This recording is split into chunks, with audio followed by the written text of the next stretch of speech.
Hello guys, good morning. So update ko ulit kayo sa aking mga alagang Brahma.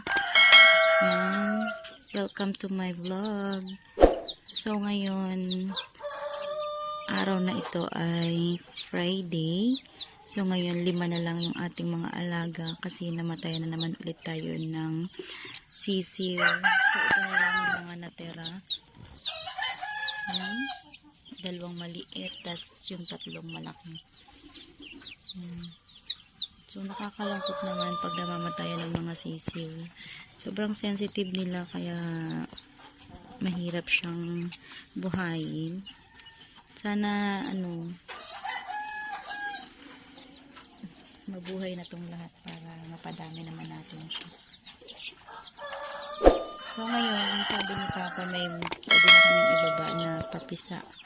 Bali 3 daw yun. Update ko kayo mamaya.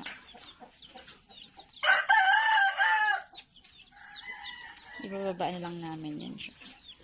Yan. Ito na sila ngayon.